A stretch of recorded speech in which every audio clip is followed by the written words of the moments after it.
Hi, so I'm Andrzej, and I'm actually not going to talk about founding a new organization, but rather about the mindset of when you work for a large Western organization that would like to expand their operations to other countries, and how to tackle this in the most effective way so we achieve as much as possible for the animals and for the movement on the grounds there in these respective countries. But before I talk about that, I'd like to introduce myself. So, as Miroslav said, I'm Andrzej. I've been active in the animal rights movement for about 10 years now. I co-founded some organizations, worked with others as well, have collected a lot of experience, everything from media work through more glorious activities like investigations and putting them on the media and stuff like that. And currently I'm employed at PETA Germany because although I'm from Poland, I live in Germany at the moment, and I got employed by PETA Germany. And my position is called Coordinator Eastern Europe, and the purpose of this position was to expand PETA Germany's activities to Eastern Europe as a whole region. So this actually covers Eastern and Central Europe, so to say, mostly to support the growth of the animal rights movement there, and just to get more things going. So the first problem when I started working there and thought how to approach that is that PETA Germany is based in Stuttgart, which is the red dot, and the region I'm responsible for is this one. So it's a barrier. A geographical barrier on the one hand, but then also various differences between the countries that I'm going to elaborate on a bit later on. So, and I knew back then already that it's very hard to run campaigns when you live abroad, not to speak when you're part of an organization that operates mostly abroad. Also taking into account my experience that,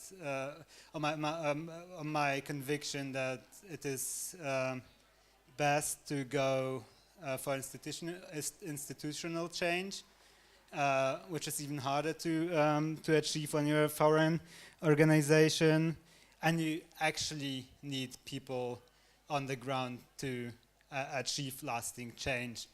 And I came to the conclusion a few years back, and I would like to talk about it a bit because I used to work for another organization, and about 2009 up to 2012 I worked on a campaign against live plucking of geese. And this organization, for Paws, that I was part of the investigations and campaign team back then. And they ran this campaign from Austria. So the strategy of this campaign was like Poland and Hungary are the countries that produced most of the live plucked down and also the meat from goose. But having said that, the meat and the down is exported to Western markets, mostly to Germany, but also Austria. So the approach of this campaign was, rather than campaigning in the respective countries like Hungary or, as said, Poland, they decided to approach the retail chain in Germany. So there was a lot of investigations work. I think if you've seen Tony Shepard's talk yesterday, you know how effective investigations can be to put pressure on companies to to change the CSR, for example, whatever. And that's exactly what happened back then. Like in the course of a few years of campaigning, most supermarkets in Germany and in Austria also decided not to sell products, namely goose meat, that's been where live plucking of geese was involved, and this was a huge blow to the live plucking industry then on the grounds, and actually it helped and saved a lot of animals from this cruel practice. But the point was that in the end, in my opinion, they failed to achieve a legal ban on this. So they got considerable corporate outreach successes, but they didn't have any legal ones. Also, what became quite obvious back then is the danger of that is connected when you solely run a campaign from abroad, which is namely that you can get a massive media rebuke at the country you're campaigning it in. And this is just like one example of how the media work looked back then. This is an article from 2012, but it shows how the tone in many media was. A lot of media didn't really discuss the problem, the animal welfare problem of live plucking of geese, but rather they concentrated on the influence of foreign organizations coming from abroad, and trying to change our tradition. They try to erase. They're trying to change us as a nation and all these nationalist discourses that most of you probably know. And I think actually this is something that a lot of organizations encounter also. I know that guys from Poland, for example, had this, like when the fur farming industry got this ridiculous idea to communicate that Otwarte Klatki and I think Viva too have collaborated with German what do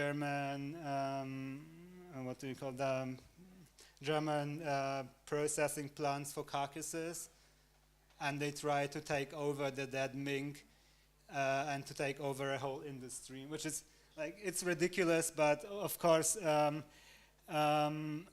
logic doesn't play a role when you communicate with the public, and communicating with the public is actually something that we, in my opinion, miserably failed, and that really had an impact on the Hungarian movement for years to come. Of course, this is my opinion. If anyone from Hungary is here, we can discuss afterwards. Because campaigns, they never function in a void. Like, you have this whole social context, and in my opinion, you always have to look at the bigger picture when you run a campaign. Meaning then that if you start a campaign, like for example, if we were, as PETA would like to start a campaign somewhere, I think what you really have to keep in mind is the local movement. How will my campaign impact the local movement? How will it contribute to the development of it? And how will it contribute to a lasting change for the animals? Because what I've seen, it changed a bit in the last years, but what I've seen early on is something which I would call activist colonialism. Like, you just get into the country, you do your investigation, you contact the media, and then you're out, and you don't care about what happens in the country. You don't care about the things that's going on there. And actually it's really important to care about things that are going there. And to illustrate that, I would like to use this curve, which originated from Martin Baluch, I think, which is a curve for social change, or however you want to call that. And actually, this is like this notch here. This is the status quo where we are now. Like what the social norm, what is accepted in a society. Like for example, factory farming is still widely accepted, although we living in our bubble probably think that everyone hates it, but that's not true. I think over 95% of meat, at least in Germany, comes from factory farms. But on the left, there's like animal torture, like no one, I don't have any data for that, but we have to assume that there are very little people that think that dog fights are cool, right? And this is something that we should accept.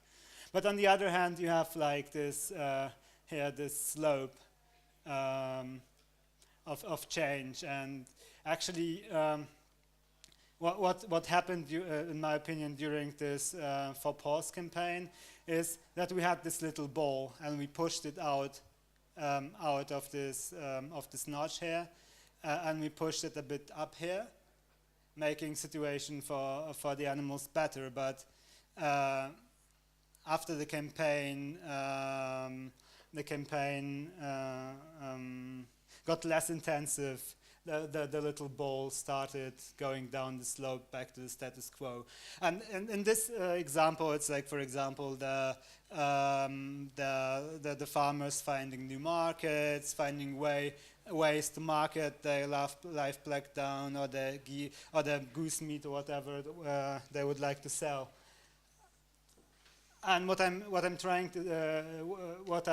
want to say is that if local activists would have been involved, and if this momentum of the campaign would be used to build up a strong movement to go for a ban, we wouldn't have just pushed up the ball here, but we would have actually the possibility to push the notch more to the right, so that live blacking would become unacceptable. And actually, this is not what happened in Hungary. And this is why I think that in this regard of movement building, the campaign failed to a very large extent. And also, I do, as already said, I think that you need locals if you want to go for legal changes, if you want to achieve lasting change, because legal changes usually also become the new status quo. So the next generation is just going to accept this law and think, for example, that live blacking or whatever, or castration of pigs, when the changes should come, is just unacceptable. And actually, movement building is a big thing at PETA Germany. I don't think that a lot of people know that, because PETA is, like, I know what the reception is, and I know what kind of actions are being seen by the public. But actually, like strengthening the movement everywhere where offices are based, or where PETA Germany operates, is quite important. For example, we have those street teams, which is kind of a youth campaign for PETA Germany. About 40 teams of them in different cities, and this is mostly aimed at picking up young people, involving them into animal rights activism on the one hand, but also guaranteeing them to stay, because as Jakub said, a lot of people who became vegetarian or vegan drop out of being that. But also, from what I know, one of the factors why they wouldn't is creating a social circle where this kind of behavior is a norm, and those PETA street teams do exactly that. And we also have other ways to involve activists, like we have an activist network of 30,000 people where we try to we just occupy people with like like with easy tasks, like for example writing letters or commenting on Facebook or whatever, like something they can get active, and thanks to what they can strengthen their identity of people that care for animals, which is also very important. So this is like the mindset we are operating in, like two of them. Like on the one hand, this building of the movement and maintaining is important, and that campaigning from abroad is very hard. And I think the third very important issue that we're talking here are the developments of the last few years. And this is a graphic from the Fur Free Alliance I allowed myself to use. And there's been two developments. On the one hand, we had a lot of legal changes in the last years, like in this case, for example, fur farming bans.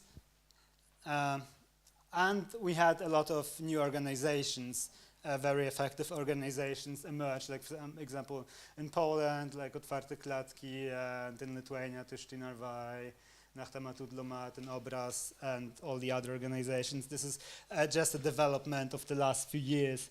And this is quite important in the light of legal changes, because all those countries, especially the Netherlands and also Denmark, but the Netherlands being the biggest example, facing the ban, they start to offshore their operations into other countries.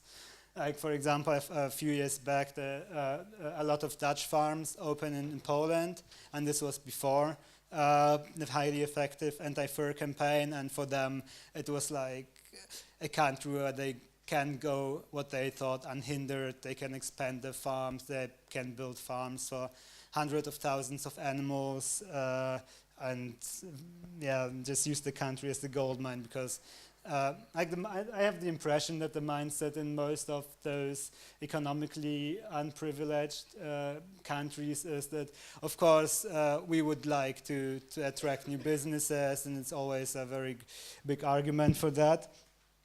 But what they didn't expect is the emergence of a very strong and successful animal rights movement. Like when we started the anti-fur campaign, I think 2010, in December, I think was the first meeting. Is 8 years after that, or even 7 years after that, we already have a bill to ban fur farming in Poland, and this is something they have never expected to come. And I think this is why movement building in the other countries is so important, that if we reach legal changes in countries, be it Western Europe, be it other countries, we have to, and this is actually a responsibility of the whole movement, we have to prevent them from going to other countries. And the second thing, and this is actually something I took from the newsletter from Louis Bollard. If you don't know him, you just sign up for that. And a few months back, I think he wrote a piece where he compared legal changes in the European Union and legal changes in the US. And what he noticed is that there's been a momentum to improve animal welfare in the European Union until somewhere around 2005, that's what he said. And he sees a correlation between that and new countries joining the European Union, like with the expansion in 2004, and then the next expansion of 2005, and I think 2013 with Croatia. Countries that are to a large extent built on agriculture, and countries that that prevent to a large extent legal changes. So this is why we also should support organizations and invest a lot of building up the organizations in the region, because having strong organizations, we will also be able to to push for legal reforms in Europe in a few years' time, and to show that there's been a research by Eurostat, by Eurobarometer in 2016 that measured the perception of how Europeans perceive animal welfare and how important it is. And this is something that was very interesting for me because usually the perception, at least in the West, but also when I talk with people from Eastern Europe, is that people don't care about animal welfare. But actually, what you see here, they do. Like 85% and the lowest 86 considered to be quite important, and also a lot of people, a majority of all Europeans, would like to see an improvement of animal welfare reforms, which is a big opportunity that has to be used. But of course, there are some structural problems that are in place, and this is something I took from the website called humaneprogress.org. This is a website that tries to measure the state of humanity, and this graph shows the willingness of people to donate for a charity. So you see massive proportions between the UK and, for example, I don't know, Lithuania is one of the lowest. So in the UK, 64% of people would be willing to donate to a charity, with just 10% doing so in Lithuania. And similar with the willingness to get active for a charity, like the numbers are quite low still in Eastern Europe. And this is something that we need to change, and it cannot be changed from abroad. So this is the mindset and the status quo that we saw when we thought about our operations. And of course, we've done other things as well, but like taking into consideration what could be effective and what could achieve good change for the animals, we came to a conclusion that a program that directly provides structural help for organizations would be the most effective. And it's actually something that originated from the CARE conference in 2016 when I talked to Gabriele from Tushti Narvai, and she told me something that she has to, I don't know, bake muffins or something to earn money. And already back then she was a very competent person, and it was a loss for her to waste time and resources on doing, I don't know, doing baking pastry, right? So this got me thinking, what can we do to prevent the loss of competence and knowledge from the movement? And we came up with this Year of Change program, which is a program, like basically the idea is that we fund three full-time positions for a year, and the organizations are quite free to do whatever they need to do. Like, of course, they write an application, but after they've written an application, the application has been approved and they have been approved for the program, they can concentrate on their own, on what they consider to be most effective, and they consider what would be best for their organization. And in my opinion, this mindset is very important, because who else should know what is better for your organization in your local context than yourself? And also, I think taking into consideration the wages in most of the countries, it's an extremely cost-effective thing to do because with relatively little money, you're getting a lot of working hours that people can dedicate to work for the animals. And I think if I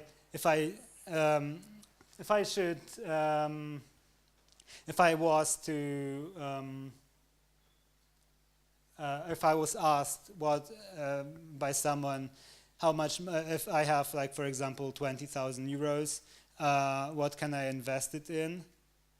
I would probably, to a large, with high degree of possibility, say, come on, look for those effective and smart organizations and pay them a full-time position, because you are getting, for little money, a lot of impact, and you're helping organizations to grow.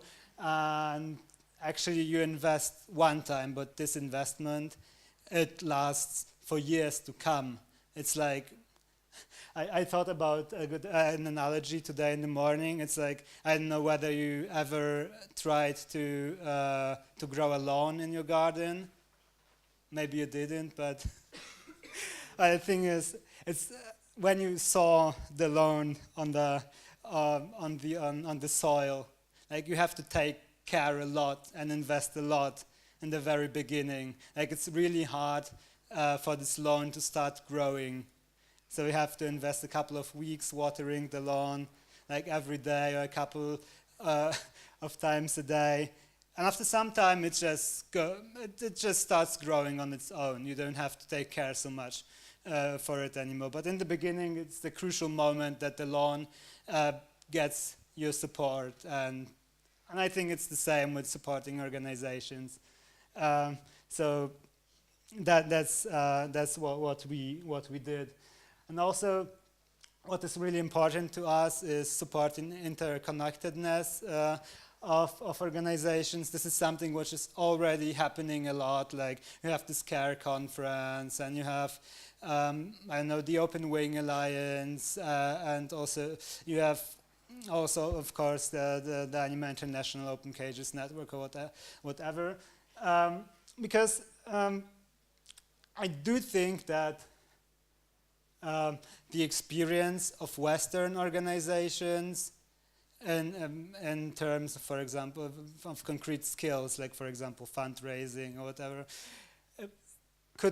is not so valuable in this social and economical context we talked about a second ago.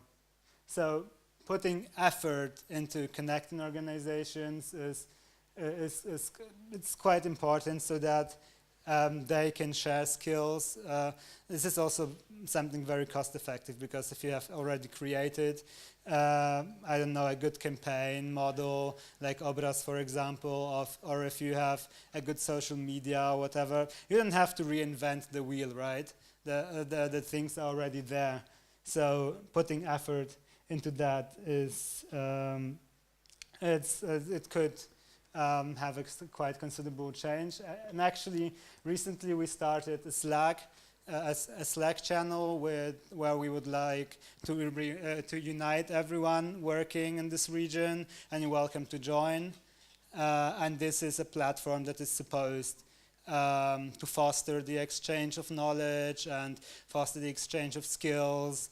Often you have a question and don't know who to turn to, but probably somewhere there are people who know someone that is willing to help you. And this is also something you should know. Like the animal charities, at least in this grassroots movement, they are not like companies. They love to share their experience. They are willing to share that, and actually they are looking forward to share that. So if you need any help, you can join there, or you can just write to anyone, and the person will actually be able to help you probably. And the last thing we are focusing a lot is also fostering the exchange of knowledge, but on a very practical level. So we started a series of webinars that are run by people professional in things. Like, for example, we had a webinar about starting your organization, and then we had a webinar on media work. We're going to have one on fundraising as well, and on running campaigns. And this is because, like, a lot of people in the animal rights movement develop themselves to be experts in a field of expertise. So Of course, it's good if you read books, but also, as said, people are willing to share, and if you have a problem, they will help you. So if you would like to get to know a bit more about a certain problem or something grinds your gears, you can just contact me or my friend, my colleague Annabella there. And probably going to look for someone to host a webinar on that, and which will hopefully be quite useful for you. And actually, so these are the things we do. Like for me, what is very important to stress, and what I wanted to underline, is that if you work in a charity, is it from Western Europe, is it from Eastern Europe, think about ways of sharing what you know, think about sharing your resources, and think about the big picture, because we're all in this fight together and we want the same thing. Thanks.